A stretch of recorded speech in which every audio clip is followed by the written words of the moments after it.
La séance est ouverte. L'ordre du jour appelle la suite de la discussion en nouvelle lecture du projet de loi de finances pour 2015. Ce matin, l'Assemblée a commencé l'examen des articles, s'arrêtant à l'article. Nous sommes à l'article 44 quater, avec un amendement de suppression du gouvernement, l'amendement 281. Monsieur le ministre.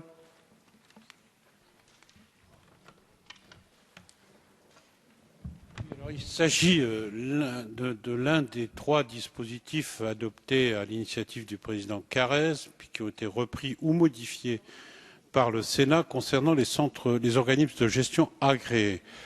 Puisque l'amendement, enfin du moins l'article tel qu'il résulte du vote du Sénat, propose de plafonner les rémunérations des exploitants en cas d'adhésion à un organisme agréé, mais de le faire à un plafond différent, supérieur à celui du plafond existant auparavant. L'impact de cet amendement n'a pas été parfaitement calculé. Il apparaît d'ailleurs comme assez difficile de le faire. Et le gouvernement rappelle sa position sur ces amendements, sur l'ensemble de ces amendements. Il y a une réduction d'impôt, il y a le plafonnement du salaire du conjoint et il y a le délai de reprise, oui, qui ont été introduits par trois amendements différents. Le gouvernement propose de poursuivre la concertation et propose de ne pas adopter l'article tel qu'il a été issu, tel qu'il est issu de la discussion du Sénat et propose de supprimer cet article 44 quater. Merci. L'amendement de suppression 7 n'est pas défendu. Le 20, Madame Groscoste. Oui, merci Monsieur le Président. Monsieur le Ministre a précisé que la concertation continuait, si j'ai bien compris. Donc je retire mon amendement. Avis de la Commission sur l'amendement 281 du Gouvernement, Madame la rapporteure générale. Notre commission n'est pas favorable à cet amendement, puisque, comme en première lecture d'ailleurs, c'est cohérent, oui, exactement. Notre commission a auditionné la Cour des comptes sur les organismes de gestion agréés, qui avait fait un certain nombre de propositions. Nous en avons repris 3, qui ont été effectivement portées par le président de la Commission des finances, votées en première lecture par l'Assemblée nationale, confirmées par le Sénat lors de sa première lecture, avec un petit ajustement à la marge.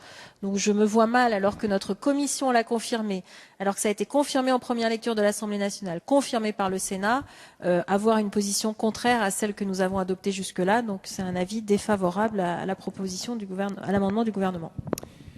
Je mets aux voix cet amendement qui fait l'objet d'un avis défavorable. Qui est pour son adoption?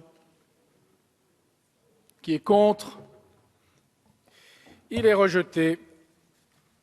Je mets aux voix l'article 44 quater qui est pour, contre, il était. Article 44 quinquies. Un amendement 143 de Madame la rapporteure générale.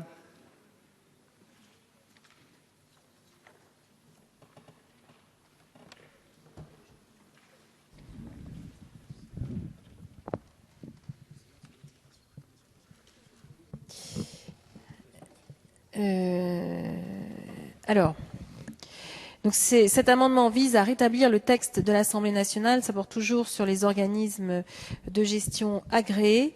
Donc vise à rétablir le texte de l'Assemblée. Avis du gouvernement, Monsieur le ministre.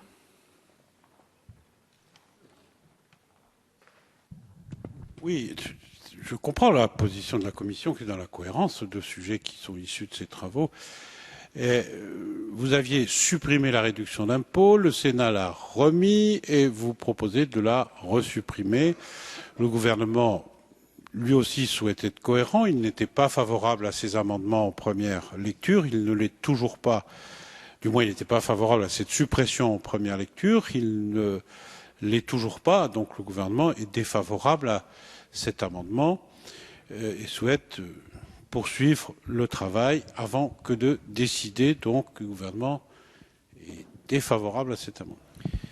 Je mets en voix cet amendement de la Commission des finances pour lequel le gouvernement est défavorable. Qui est pour son adoption? Qui est contre? Il est adopté. Il vaut Rédaction de l'article. Je mets aux voix l'article 44 sexies qui est pour, contre, adopté.